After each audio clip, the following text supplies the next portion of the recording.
Okay, मैले के presentation गर्न खोजेको भन्नुहुन्छ भने रिसर्च क्वेसन कसरी पत्ता लगाउने, यदि रिसर्च गर्ने हो भने रिसर्च क्वेसन कसरी पत्ता लगाउने 1 नम्बर।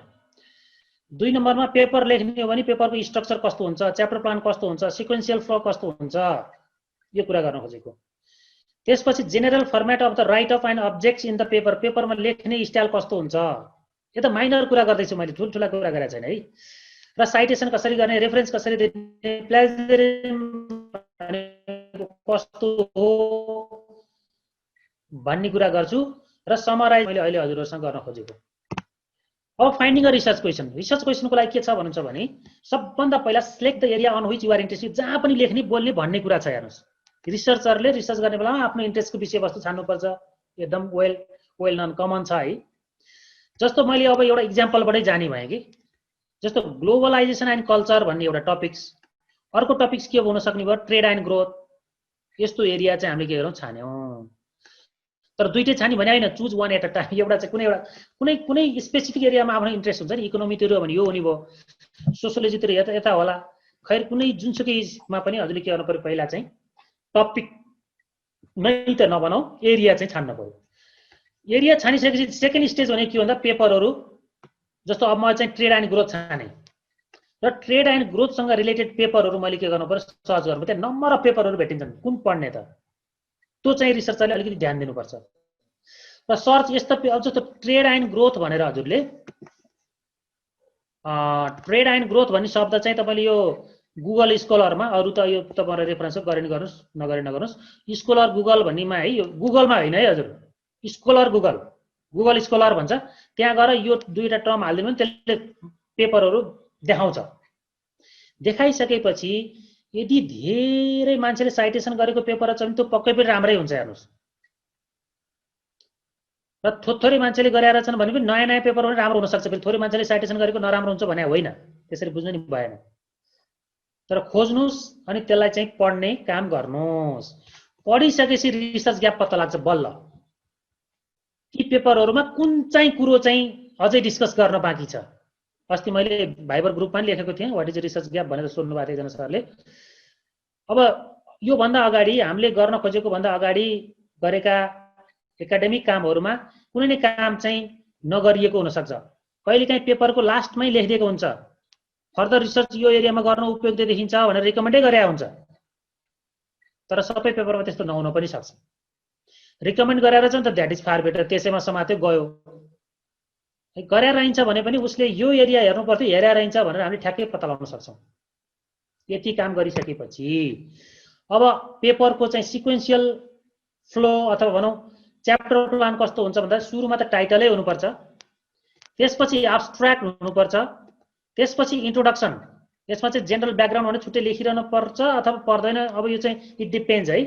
जस इन्ट्रोडक्सन हुन्छ र रिभ्यू अफ लिटरेचर हुन्छ। यो अप्सनमा मैले किन लेखेको भन्दैमा पेपरमा रिभ्यू अफ लिटरेचर चाहिँ अहिले इन्ट्रोडक्सनमै मर्ज गरेर लेख्ने चलन आएको छ।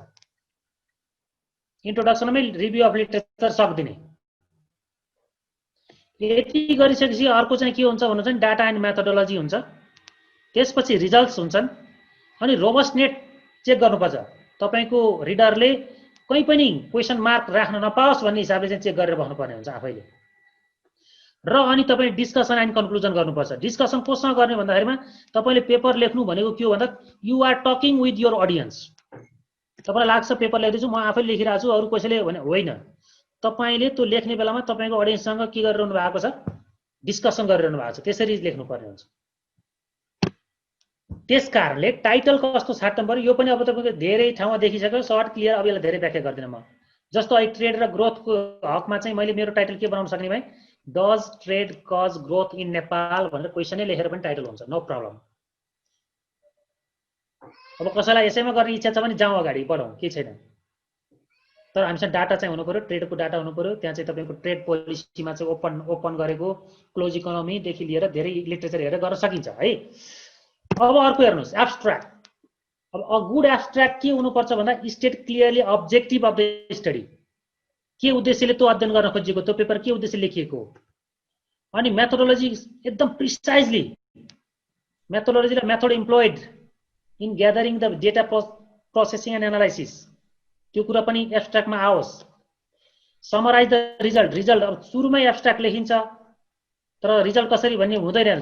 के हुन्छ भने सुरुमा अलिकति डाटा ल्याएर त्यसको प्रिलिमिनरी रिजल्ट हेरिकन अनि त्यसपछि एब्स्ट्राक्ट लेखे पनि हुन्छ अथवा सबै काम सकेर एब्स्ट्राक्ट लेखे पनि हुन्छ, त्यसमा त कुनै प्रब्लम भएन। त्यसपछि state the principal conclusions of the research. यति कुरा समेटेर लेख्दाखेरिमा झन्डै झन्डै तपाईको 200 देखि 300 वर्डमा चाहिँ राम्रो एब्स्ट्राक्ट बन्छ। र त्यसमा चाहिँ मैले इक्जाम्पल यहाँ दिएको छु, एउटा पेपरबाट ल्याएर मैले दिएको। हेर्नुस् त, यो नीलो अक्षरले लगभग अब्जेक्टिभ बताएको छ, तपाई आफैले पढ्न सक्नुहुन्छ। यो हरियोले लगभग मेथड्स बताएको छ। त्यसपछि यो रातोले चाहिँ रिजल्ट बताएको छ। र यो चाहिँ जम्मा 100 वर्ड्समा छ। ल हेर्नुस्, मैले यो पढेरै सुनाउँछु, परेन अहिले।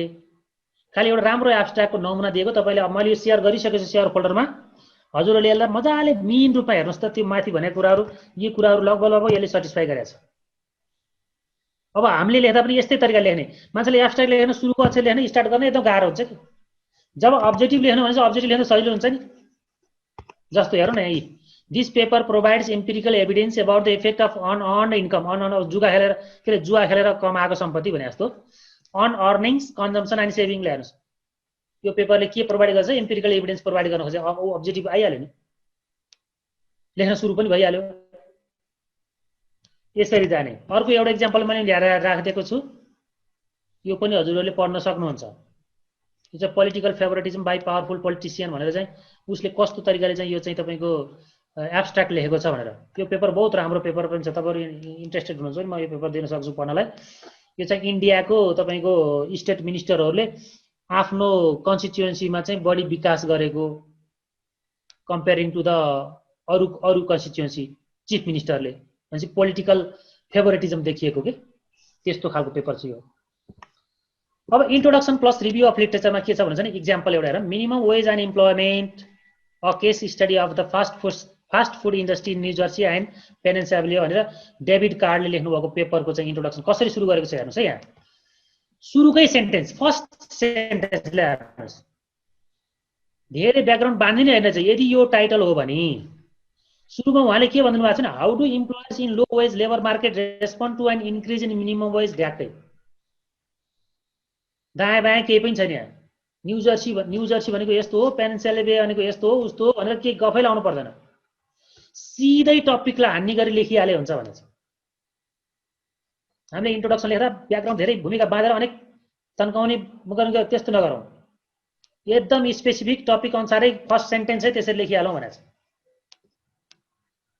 त्यसपछि आएर के भनेको छ त फेरि तपाईको रिभ्यू अफ लिटरेचरमा हाउ टु स्टार्ट। यसमा चाहिँ अलिकति राम्रोसँग हजुरहरूले बुझ्नु पर्ने हुन्छ। जस्तो start with thesis sentence and justified by evidence. म यसको इक्जाम्पल पनि दिन्छु। जस्तो इक्जाम्पलमा to what extent do you believe artificial intelligence of any future international conflict. यो क्वेसन, यो रिसर्च क्वेसन भयो है। यो इक्जाम्पलमा दिएको चाहिँ रिसर्च क्वेसन भयो। यो रिसर्च क्वेसनलाई चाहिँ हामीले पेपर लेख्ने क्रममा रिभ्यू अफ लिटरेचरमा सुरुको सेन्टेन्स चाहिँ थेसिस सेन्टेन्स लेख्ने। थेसिस सेन्टेन्स यो फर्स्टको त यसो ओपनिङ सेन्टेन्स हो हैन, तपाईको थेसिस सेन्टेन्स हुन्छ। जस्तो सुन्नुस् त, artificial intelligence makes human life easier भन्छ। भाइब्सबाट हामी सुरु गर्यौं, त्यहाँकै सुरुमै नेगेटिभ भएर प्रस्तुत नहुने अरे। हेर्नुस्, हामीलाई आर्टिफिसियल इन्टेलिजेन्स पटक्कै चित्त बुझ्या छैन पनि नेगेटिभली प्रस्तुत नहुने। यो सेन्टेन्सलाई यसले कनेक्ट गर्नु पर्यो। यो सेन्टेन्स एकातिर बग्ने, यो सेन्टेन्स एकातिर बग्ने हो भने राम्रो सुनिँदैन, रिडर रिसाउँछ।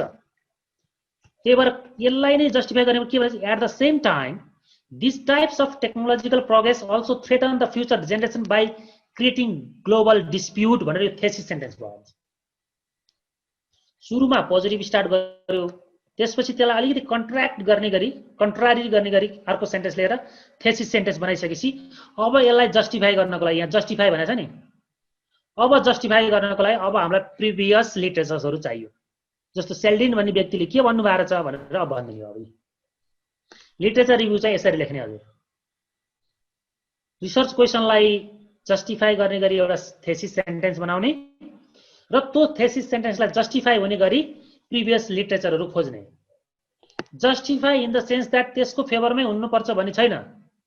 कोही कोही चाहिँ तपाईँको प्रिभियस एकाडेमिसियनहरूले इन कन्ट्रास्ट यस्तो पनि भन्नुभएको छ भनेर दुवै पक्षलाई चाहिँ ल्याएर के गर्नुपर्छ, डिस्कसन गर्नुपर्ने हुन्छ।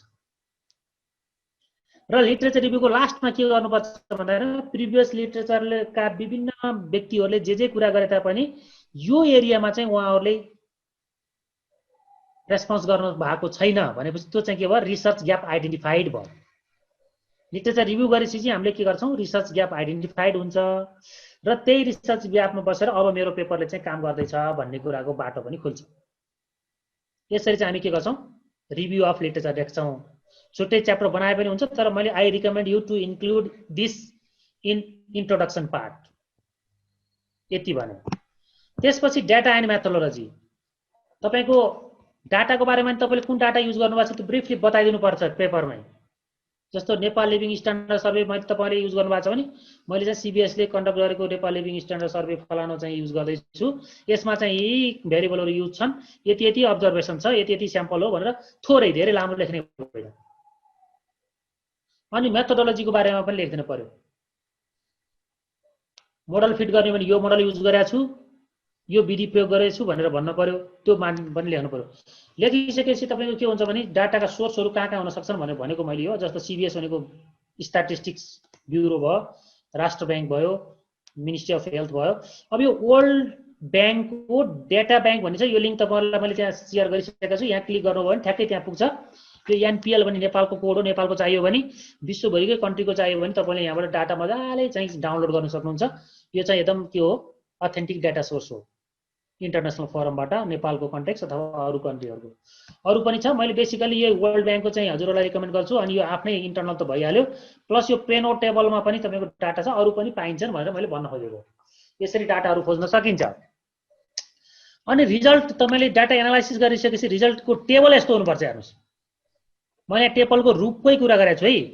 मान्छेले यहाँ धर्को यसरी ठाडा धर्का, यस्तै ढाडा धर्का, यस्ता ठाडा धर्का, अनि यस्ता तेर्सा धड्का, यस्तो धर्का भएको टेबल राख्नु भयो भने अथर के अरे तपाईँको अडियन्स रिसाउँछ, पढ्ने मान्छे रिसाउँछ, उसलाई बोर फिल हुन्छ। यो टेबल एकदम कम्फर्टेबल हुन्छ उसलाई पढ्नको लागि। टाइटलको यस्तो दुईटा लाइन गर्ने, अनि टाइटललाई एउटा लाइन गर्ने, तल एउटा लाइन, अरू बिचमा अरू लाइनहरू नगर्ने। र अझै तपाईँको राम्रो तरिका लेख्ने भने के हुन्छ भने चाहिँ टेबल चाहिँ सकेसम्म एउटा फ्रेस पेजको स्टार्टमा लेख्ने अरे। यो हार्ड एन्ड फास्ट रुल होइन, सबभन्दा राम्रो बेस्ट भन्न खोजेको मैले। बिचमा पनि लेख्छ नलेख्ने होइन, तर फ्रेस पेजको स्टार्टमा टेबल लेख्ने। टेबल 1 भनेर एड्रेस दिएपछि कुनै प्रब्लम हुँदैन। र नोट्स अथवा सोर्स चाहिँ तपाईँले यहाँ तल चाहिँ लेख्नै पर्ने हुन्छ। यदि नोट्स छ भने यो त अप्सनल भयो, नोट्स चाहिँ सोर्स चाहिँ लेख्नु पर्ने हुन्छ। नोट्स पनि छ भने लेखिदिने, स्टार सिस्टार लाएर कहीँ के छ भने कन्फ्युजन नहोस् अडियन्सलाई, उसले क्लियरिफाई रूपमा चाहिँ पढ्न पाओस्।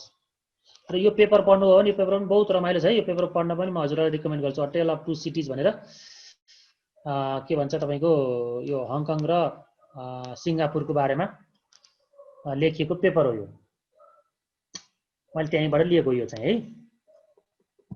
अनि त्यसपछि रोबस्टनेस चेक अघि मैले भनिहालेँ। रोबस्टनेसमा चाहिँ के छ भन्नुहुन्छ भने तपाईँको अडियन्सले तपाईँले गरेको रिसर्च चाहिँ यहाँनिर यो चाहिँ यस्तो हुन्छ भन्ने टाइपको चाहिँ क्वेसन मार्क राख्न नपाउने गरी आफैले चाहिँ त्यहाँनिर सल्भ गरिसक्ने। अब यो चाहिँ एकदम एडभान्स टाइपमा गइ सकिन्छ होइन। अहिले तत्काललाई यसलाई चाहिँ नलेखे पनि कुनै प्रब्लम चाहिँ छैन। त्यसपछि कन्क्लुजनमा यहाँ डिस्कसन पनि हुन्छ, डिस्कसन प्लस कन्क्लुजन। डिस्कसनमा अघि हामीले लिटरेचर रिभ्यूमा पनि विभिन्न अथरहरूले पहिले नै गरेका चाहिँ तपाईँको स्टडीको बारेमा लिटरेचर रिभ्यूमा लेख्यौँ, त्यसलाई कनेक्ट गरेर अलिअलि डिस्कस गर्नु पऱ्यो, उनीहरूसँग डिस्कस गर्ने। त्यो लिटरेचर रिभ्यू तपाईँले पढेको भनेको के भन्दा उनीहरूसँग तपाईँले डिस्कस गरे हो, त्यो कुरा नै यहाँ ल्याएर डिस्कस गर्ने, थ्योरीलाई पनि डिस्कस गर्ने। तपाईँको रिजल्ट कन्सिस्टेन्ट विथ थ्योरी हो कि कन्ट्राडिक्ट्स द थ्योरी हो त्यो पनि भनिदिने। र अल्टिमेटली के गरिदिने भन्दा कन्क्लुजन, कन्क्लुड के भयो, तपाईँले के कन्क्लुजन निकाल्नु भयो आफ्नो स्टडीबाट त्यो निकालिदिने। त्यसमा चाहिँ समरी अफ द पेपर हुन्छ होइन। कन्ट्रिब्युसन टु द लिटरेचर, लिटरेचरमा के कन्ट्रिब्युट भयो त, लिटरेचरमा के अपुग थियो, तपाईँले के चाहिँ थपिदिनु भयो। र पोलिसी इम्प्लिकेसन के हो, अस्ति पनि मैले भनेको छु पोलिसी इम्प्लिकेसन लेख्ने बेलामा कहिले पनि government must do, should do भनेर यस्तो तरिकाले हामीले भन्ने होइन पेपरमा। अलिकति डिप्लोमेटिक भाषाबाट होइन, it would be better to incorporate in, यस्तो तरिकाले यस्तो भाषामा चाहिँ डिप्लोमेटिक भाषामा चाहिँ लेख्नुपर्ने हुन्छ। र यदि तपाईलाई लाग्छ भने अझै यो एरियामा चाहिँ रिसर्च गर्न आवश्यक छ भनेर रिसर्च ग्याप पनि आइडेन्टिफाई गरेर छोडिदिनु भने द्याट इज फार बेटर। यति भइसकेपछि म अलिकति अब जेनरल नोट्समा जान्छु। अरू टिप्समा के छ भन्नु चाहिँ हामीले सुरुमा लेख्दामा सेन्टेन्स लामो लामो लेख्छौँ, त्यस्तो गर्नु हुँदैन। तपाईको म्याक्सिमम लेन्थ चाहिँ यो एक लाइन र हाफ लाइन भएको सेन्टेन्स लेख्नु पर्यो। छोटा छोटा सेन्टेन्स लेख्ने र एक्टिभ भोइस प्रयोग गर्ने। प्यासिभ भोइस जस्तो a goat was killed by tiger भन्ने टाइपको नलेख्ने, एक्टिभ लेख्ने। टाइगर किल्स गोट भने जस्तो टाइपले। सिम्पल प्रेजेन्ट टेन्सै प्रयोग गर्ने। जस्तो तपाईको सन् 2000 मा कुनै एउटा अथर लेखेको पेपर छ भने द अथर स्टेट्स नै भन्ने, द अथर क्लेम भनेर पास्ट टेन्स नगराउने, द अथर प्रेजेन्ट्स नै भने किन still the paper is presenting, present टेन्समै छ। त्यो भलै काम पहिले गरेको भयो भने प्रेजेन्ट टेन्सै युज गर्ने एज फार एज पोसिबल। त्यसपछि first sentence of each paragraph should have positive flavour. अघि पनि मैले भनेको थिएँ नेगेटिभ स्टार्ट नगरौँ, पोजिटिभ फ्लेभर आउने गरी स्टार्ट गरौँ। त्यसपछि प्यारेन्थेसिस ब्राकेटमा धेरै कुरा खाँदै गरेर टेक्स्टमा नलेखौँ। ब्राकेट मात्रै देख्यो भने, प्यारेन्थेसिस मात्रै देख्यो भने रिडर चाहिँ यस्तो असाध्यै असहज महसुस गर्छ। अनि युज अफ फुटनोट्स। फुटनोट्स चाहिँ तपाईको बरु राख्न सकिन्छ है। फुटनोट चाहिँ इनबिल्ट क्यारेक्टर छ वर्डमा, त्यो गर्न सकिन्छ। एब्रिभिएसन सकेसम्म नलेख्ने। यदि लेखियो भने सुरुमा फर्स्ट टाइम चाहिँ त्यसलाई डिफाइन गर्ने। डिफाइन गरिसकेपछि बल्ल तपाईले त्यो एब्रिभिएसन लेख्न पाउनुहुन्छ। जस्तो CBS भनेर सेन्ट्रल ब्युरो अफ स्ट्याटिस्टिक्स भनेर मैले आफ्नो चाहिँ आर्टिकलमा लेख्न मन लाग्यो भने सुरुमा एकचोटि सेन्ट्रल ब्युरो अफ स्ट्याटिस्टिक्स भन्ने ब्राकेटमा CBS लेख्ने, बल्ल त्यसपछिका प्याराग्राफहरुमा CBS भनेर लेख्न पाउँछ। अब यो पर्सेन्टेज भन्ने चिन्ह पनि ब्राकेट भित्रसम्म यस्तो गर्ने, नत्र भने पर्सेन्ट भनेर शब्दमा लेख्ने। अनि यो एन्ड ETC भन्ने सकेसम्म प्रयोग नगर्ने। ETC को ठाउँमा चाहिँ बरु सच एज भनेर इक्जाम्पल दिने। अब यो font size, spacing, paper size यिनीहरु चाहिँ तपाईको जर्नलको नर्म्स अनुसार हुन्छ। त्यही भएर मैले यहाँनेरि यसलाई चाहिँ खासै रिकमेन्ड गरेर लेखिन। अब अर्को एउटा इम्पोर्टेन्ट कुरा के छ भन्नुहुन्छ भने पोजिसन अफ अब्जेक्ट। जस्तो इक्वेसन लेख्छौं न हामी, यो कप डगलास प्रोडक्सन फंक्सनको इक्वेसन के हुन्छ, ठ्याक्कै बीचमा सेन्ट्रल एलाइनमेन्ट हुनुपर्छ यो इक्वेसन। अनि यहाँ डट डट डट डट धरको तान्ने होइन, हेर्नुस् खाली छोडेर अनि राइट एलाइनमेन्टमा के हुन्छ त्यो इक्वेसन नम्बर लेख्ने। अनि यहाँ कमा देख्नु भएको छ नि, यहाँ कमा इक्वेसन पछि कमा अथवा फुल स्टप। कमा लेख्नु भयो भने यहाँ चाहिँ तपाईको स्मल लेटरबाट स्टार्ट भयो। वेयर YT भने वेयर भनेर यहाँ 2 लाइन 3 लाइनमा लेख्छ नि, where YT equals to KT equals to LT equals त्यसरी लेख्ने होइन। एउटै सेन्टेन्समा झ्याप्प अथवा दुईटै सेन्टेन्स किन नहोस्, यसरी प्याराग्राफमै लेख्नु पर्यो। यसले के बताउँछ भने यहाँ मेरो चाहिँ लाइन सिद्धि आएन भनेर कमा भने हैन, फुल स्टप गरेको पनि हुन्छ। यहाँ फुल स्टप गरेछ भने यहाँ के भयो, डी चाहिँ क्यापिटलबाट सुरु भयो। यति भन्दा त यो गर्नै पर्छ हार्ड एन्ड फास्ट भनेर कसैसँग डिबेट नगर्नु होला। यो चाहिँ के हो भन्दा जेनरल टिप्स हो। यसले राम्रो देखाउँछ, स्ट्यान्डर्ड हुन्छ भन्ने मात्रै कुरा हो। अब एउटा अर्को महत्त्वपूर्ण कुरा के छ भने लिङ्केज बिट्विन टु कन्सेक्युटिभ सेन्टेन्स। एउटा सेन्टेन्स लेख्यो, अर्को सेन्टेन्स लेख्दाखेरिमा एउटा पूर्वतिर फर्केको सेन्टेन्स, अर्को पश्चिमतिर फर्केको सेन्टेन्स भयो भने रिडरले त्यहाँभन्दा अगाडि पढ्दिन्न, यस्तो लेख्छन् भनेर फाल्दिन्छ। जस्तो एउटा इक्जाम्पल हेर्नुस् है, COVID-19 the disease caused by the new coronavirus is a flu-like illness that has killed a small fraction of the number of people that the flu kills every year। भनेपछि यहाँ चाहिँ रिडरलाई केही न केही भोग जागेको छ, त्यो भोग मेटाउनलाई अर्को सेन्टेन्स आयो कि यहाँ। Through the first 4 months of the outbreak coronavirus has killed about भनेर उसले अब त्यो जागेको भोग चाहिँ कति मारेर रहेछन् भने यो पढ्दाखेरि उसलाई लागिसकेको हुन्छ भने त्यो बुझेर अनि अथरले यहाँ लेखिदियो। भनेपछि यो सेन्टेन्स र यो सेन्टेन्स के भयो, कनेक्टेड भयो, लिङ्क भयो। लिङ्क नहुने सेन्टेन्स लेख्नु हुँदैन। हेर्नुस्, Nepal is a list develop country भनेर फर्स्ट सेन्टेन्स लेख्यो, अर्को सेन्टेन्समा के लेख्ने भन्दाखेरिमा द मोनिटरी पोलिसी भनेर सुरु गर्न थाल्यो भने अलिकति त्यो रिडर चाहिँ तर्सिन्छ। अब यो हिमालयन भन्ने हाम्रो पत्रिका हुन्छ नि, इङ्ग्लिस पत्रिकाहरूमा लेखेका आर्टिकलहरू हामीले हेऱ्यौँ भने पनि एकदम राम्रो मिलाएर लेखेका हुन्छन् पत्रकारजीहरूले। त्यो पढ्ने बानी गर्यो भने पनि सेन्टेन्स कसरी चाहिँ एक सेन्टेन्स अर्को सेन्टेन्समा लिङ्क हुन्छ भन्ने कुरा हामी पाउन सक्छौँ। अर्को कुरा के छ भने बाइ द वे यसरी लिङ्क गर्न सकिएन भने कनेक्टिङ वर्ड भनेर युज गरेर भने पनि लिङ्क गर्नुपर्छ। जस्तै in Edison, more over, further more, in contrast, हैन यसरी लिङ्क गर्न सकिएन भने यस्ता कनेक्टिङ वर्ड्स युज गरेरै भए पनि तिनीहरूलाई लिङ्क गर्नै पर्छ। On top of this as a result अब त धेरै पाइन्छ। यति भइसकेपछि अब तपाईको साइटेसनमा गएँ म। साइटेसनमा मैले एपीए का लागि मात्रै यहाँ कुरा गर्छु, अरु पनि हुन्छ, सिकागो के छ हैन। मैले एपीए को कुरा गर्छु। यो अमेरिकन साइकोलोजिकल एसोसिएसन स्टाइल भन्छ। यो माइक्रोसफ्ट वर्डमा इनबिल्ट फिचर छ। अब डेमो बनाएको छु मैले है। मलाई पहिला यो प्रेजेन्टेसन गरेर भ्याउन दिनुस्, त्यसपछि मैले यो डेमो देखाउँछु त्यहाँ साइटेसन कसरी गर्ने भन्ने कुरा। अर्को कुरो प्लेजरिजमको कुरा गरेको थिएँ मैले। हेर्नुस् त यहाँ माई रिपब्लिका भन्ने चाहिँ पत्रिकाले TU vice chancellor Khaniya is a plagiarist भनेर, अब यो इक्जाम्पल 1 इक्जाम्पल 2 तपाईको यहाँ यो के भन्छ लिंक मैले राखेको छु, क्लिक गरेर हेर्नु भने यसको डिटेल पाउनुहुन्छ। त्यसकारणले मेरो हाइली रिकमेन्डेसन के हो भन्दा नो कपी नो पेस्ट। लेख्ने बेलामा कहिल्यै पनि यो गर्नै हुँदैन। It is too much serious issue. कहिले पनि इभन 1 सेन्टेन्स पनि कपी पेस्ट नगर्नु होला। के गर्ने त त्यसो भने भन्दा लिटरेचर रिभ्यूमा त अरूले भनेको कुरा लेख्नु पर्छ। के गर्ने त भन्दा प्याराफ्रेज गर्ने। जस्तो Nepal is a beautiful country भनेर कसैले लेखेको रहेछ भने भनौँ न राम नेउपाने सरले कुनै पेपरमा Nepal is a beautiful country भनेर लेख्नु भएको छ भने अब मैले साइटेसन गर्दाखेरिमा है के भन्नु पर्यो, Nepal is a beautiful country भनेर लेख्न भएन। Nepal is a very nice country अथवा सिनोनिम खोजेर हुन्छ कि त्यसलाई एक्टिभको प्यासिभ, प्यासिभको एक्टिभ बनाएर हुन्छ कि के गरेर हुन्छ तपाईको प्याराफ्रेज गर्ने। प्याराफ्रेज गर्ने तरिका यहाँ बताएको छु। मैले यहाँ तपाईलाई पढेर सुनाउनु पर्दैन, हजुरले आफै बुझ्नुहुन्छ, यहाँ हेर्न सक्नुहुन्छ है। प्याराफ्रेज गर्ने र पछि प्याराफ्रेज गरिसकेपछि उसलाई चाहिँ के गर्नु पर्यो, साइटेसन गर्नु पर्यो। Nepal is a beautiful country भन्ने सेन्स चाहिँ आउनु पर्यो त्यो सेन्टेन्समा, र त्यो कसले गरेको कसले भनेको भन्दाखेरिमा त्यो रामसाले भनेको भनेर त्यहाँ लेख्न चाहिँ पर्यो। फेरि प्याराफ्रेज गरेकै अब मेरो यो आफ्नै भयो भन्ने होइन, अनिवार्य प्याराफ्रेज गर्ने अनि तपाईको त्यो कसले गरेको उसलाई क्रेडिट दिने। तपाईको अहिले चाहिँ प्लेजरिजम चेक गर्ने सफ्टवेयरले के गरिदिन्छ भन्नुहुन्छ भने लगातार 3-4 वटा सेन्टेन्स कुनै एउटा पब्लिस्ड पेपरको मिल्यो भने त्यसलाई प्लेजरिजमको रूपमा चाहिँ काउन्ट गरिदिन्छ कि। त्यसकारणले कसरी हुन्छ रिअरेन्जमेन्ट गरेर प्याराफ्रेज चाहिँ गर्ने। त्यसपछि रेफरेन्समा एपीए स्टाइलको रेफरेन्स यो इनबिल्ट वर्डमा आउँछ। यो म तपाईलाई देखाउँछु अहिले हैन। ठ्याक्क पहिलो लाइन यहाँ हुन्छ, दोस्रो लाइन चाहिँ अलिकति इन्डेन्ट भएर दोस्रो लाइन, पहिलो लाइन यहाँबाट इन्डेन्ट भएर दोस्रो लाइन, यस्तो तरिकाले रेफरेन्सिङ देखिनु पर्छ। यो लेख्न भन्दा नि त्यहाँ इनबिल्ट आफै अटो इन्सर्ट गर्ने गर्यो भने सजिलो हुन्छ। यति